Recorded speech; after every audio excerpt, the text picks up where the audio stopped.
Government कमला Modi girls college Neemka थाना के BA part third के विद्यार्थियों का ऑनलाइन क्लास में स्वागत है। मैं doctor Ajit, assistant professor political science. आज का हमारा टॉपिक है अरस्तू के संविधानों का वर्गीकरण।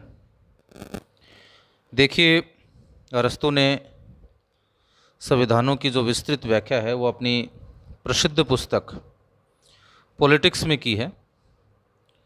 उनके अनुसार संविधान की यह परिभाषा दी जा सकती है कि यह राज्य में विभिन्न पदों का संगठन है, जिससे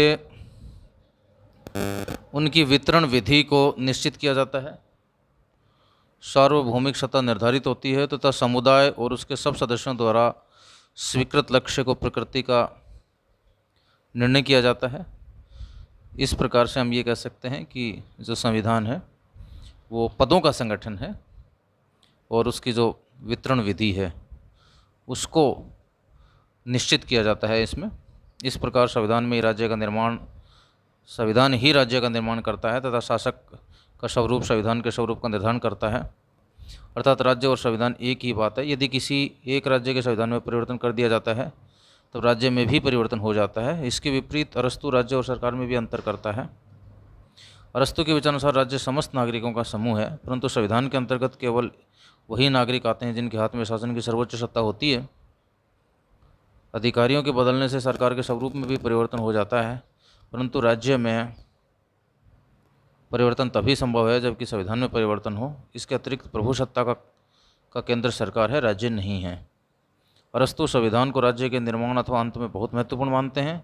उसने राज्य और संविधान में अंतर स्पष्ट किया है। शासन के उद्देश्य एवं शासकों की संख्या को राज्य के वर्गीकरण का आधार मानकर अरस्तू ने संविधान को 3 वर्गों में बांटा है। एक तंत्र, इसमें शासक एक व्यक्ति होता है। कुलीन तंत्र, इसमें शासक कुछ कुलीन व्यक्ति होते हैं। सर्वजनतंत्र, इसमें शासन सत्ता जनता के हाथ में होती है। लेकिन ये जो वर्गीकरण है इसके विकृत रूपों का भी उन्होंने वर्णन किया है, यानी बिगड़े हुए रूप का। एक तंत्र का जो विकृत रूप है वो स्वेच्छाचारी एवं अत्याचार तंत्र है। इसमें शासक केवल अपने स्वार्थों को ही महत्व देता है। धनिक तंत्र, कुलीन तंत्र का विकृत रूप है। इसमें कुलीन वर्ग अपने ही स्वार्थों की रक्षा एवं स्वहितों की पूर्ति करता है। और जो सर्वजनतंत्र है उसका जो बिगड़ा हुआ रूप है, विकृत रूप है, वो प्रजातंत्र है। इसमें जनता अपने अपने स्वार्थों की पूर्ति करना चाहती है, इस कारण इसका रूप विकृत हो जाता है। उपरोक्त वर्गीकरण को हम कुछ विस्तृत रूप से यूँ देख सकते हैं। जब शासन की बागडोर एक व्यक्ति के हाथ में होती है और व्यक्ति जनहित की भावना से परिपूर्ण होकर शासन कार्य करता है, तब अरस्तू के अनुसार राजतंत्री संविधान होता है। प्लेटो की राजतंत्री या राजतंत्रात्मक व्यवस्था के शासक और अरस्तू की राजतंत्र व्यवस्था के शासन में अंतर नहीं है। फिर भी अरस्तू के अनुसार दार्शनिक शासक का मिलना आसान नहीं है। वह मानता है कि यदि ऐसा गुणवान शासक मिल भी जाए तो ये अनिवार्य नहीं है कि उसका पुत्र भी उतना ही गुणवान हो। कुलीन तंत्र में कुलीन लोग जनसाधारण के हितों की दृष्टि से शासन कार्य करते हैं। इनका प्रमुख उद्देश्य राज्य तथा उसके नागरिकों का सर्वश्रेष्ठ हित करना होता है। यह प्लेटो के संरक्षक वर्ग से बहुत कुछ मिलता है, परंतु अरस्तू ने इसमें व्यावहारिकता का पुट दे दिया है। इसकी प्राप्ति भी सरल नहीं है। सर्वजनतंत्र, जनतंत्र व्यवस्था को अरस्तू ने पॉलिटी कहा है। सर्वजनतंत्र का अर्थ है समस्त जनता के हित के लिए किया जाने वाला शासन। सारी जनता अपनी इच्छा से शुभ के ज्ञान के आधार पर कानून के अनुसार शासन का संचालन करती है। इस शासन में किसी भी वर्ग के शोषण की संभावना नहीं रहती। अब हम चलते हैं स्वेच्छाचारी अत्याचारी तंत्र पर। एक तंत्र में शासक जनहित के लिए शासन कार्य करता है, परंतु जब वही अपनी स्वार्थ सिद्धि में लग जाए तो एक तंत्र स्वेच्छाचारी शासन अत्याचारी तंत्र में बदल जाता है। यद्यपि आदर्श राज्य की दृष्टि से राजतंत्र ही श्रेष्ठ है, परंतु अरस्तू के अनुसार राजतंत्र अव्यवहारिक एवं अतार्किक है। एक व्यक्ति शासन कार्य का संचालन नहीं कर सकता, क्योंकि कोई भी शासक सद्गुणी हो सकता है, परंतु राज सत्ता का लोभ आने पर वह अपने कर्तव्य से विचलित हो सकता है। इस कारण शासक सत्ता एक व्यक्ति के हाथों में नहीं सौंपी जानी चाहिए। यद्यपि नेक्स्ट जो है वो धनिक तंत्र है।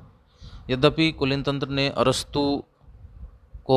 कुलीन तंत्र को अरस्तू ने व्यवहारिक बनाने की काफ़ी कोशिश की है, परंतु फिर भी उसके अनुसार यह दोषयुक्त होकर धनिक तंत्र का रूप धारण कर लेता है।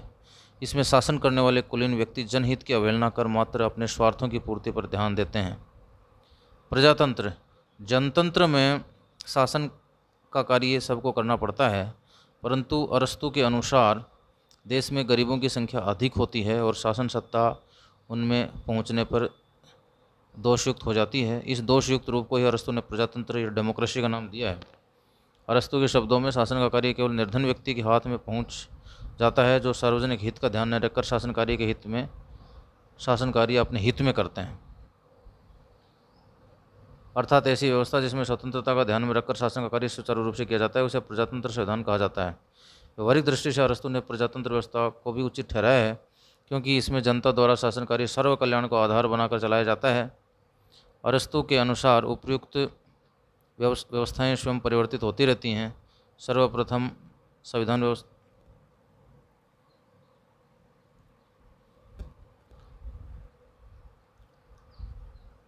सर्वप्रथम राजतंत्र व्यवस्था आती है, फिर इसका विकृत रूप स्वेच्छाचारी अथवा निरंकुश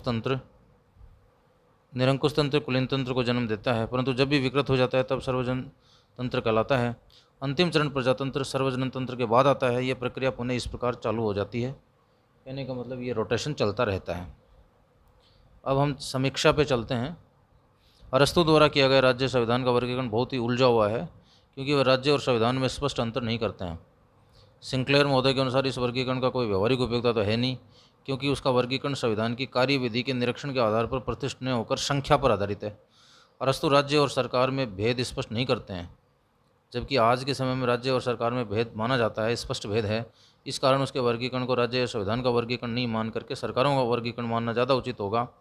अरस्तू के वर्गीकरण को जहाँ विद्वानों ने अनुचित ठहराया है, वहीं बर्गेस जैसे विद्वानों के अनुसार अरस्तू शासन का वर्गीकरण वैज्ञानिक एवं ठोस है। ब्लंसली के शब्दों में अरस्तू का वर्गीकरण पूर्णतया लौकिक है, क्योंकि उसने धर्म और राजनीति में संबंध स्थापित करने का कोई प्रयत्न नहीं किया है। एक अन्य विद्वान के अनुसार अरस्तू का राज्य और सरकार का वर्गीकरण आधुनिक युग की देन है। इस प्रकार से अरस्तू ने अपने वर्गीकरण में नैतिक आधार को बहुत महत्व दिया है। इस वर्गीकरण में राज्यों के नैतिक आधार पर अत्यधिक बल दिया गया है, जो कि लोक कल्याण की दृष्टि से भी अत्यधिक महत्वपूर्ण है।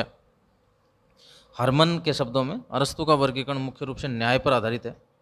उसने न्याय के आधार पर ही संविधानों को शुद्ध एवं विकृत कहा है। अरस्तू के वर्गीकरण के महत्व की ओर इंगित करते हुए गेटिल महोदय ने लिखा है कि अरस्तू का वर्गीकरण अपने पूर्वगामियों के विचारों पर आधारित था, परंतु वह सही और स्पष्ट है, इसलिए बिना किसी तात्विक परिवर्तन के वह आज तक चला आ रहा है।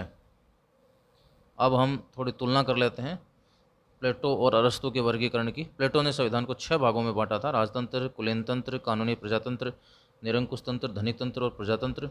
इसके अनुसार प्लेटो ने निरंकुश तंत्र, धनिक तंत्र एवं प्रजातंत्र को तो सरकार का नाम देना उपयुक्त नहीं समझा है, वह तो मात्र प्रजातंत्र या कुलीन तंत्र को ही उपयुक्त मानता है।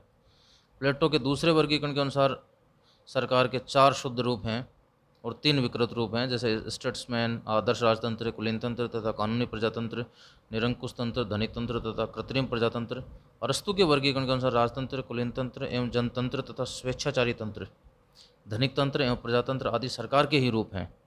उपयुक्त विवरण के आधार पर यह कहा जा सकता है कि प्लेटो तथा अरस्तू के वर्गीकरण में काफ़ी समानता है, क्योंकि दोनों ही राजतंत्र को सर्वश्रेष्ठ शासन प्रणाली मानते हैं। प्लेटो ने प्रजातंत्र को भी 2 भागों में विभाजित किया है: कानूनी राज्य एवं कृत्रिम राज्य। यह अरस्तू के शुद्ध एवं विकृत रूप की भांति है। इस कारण कहा जा सकता है कि प्लेटो और अरस्तू के वर्गीकरण में पर्याप्त एकरूपता है।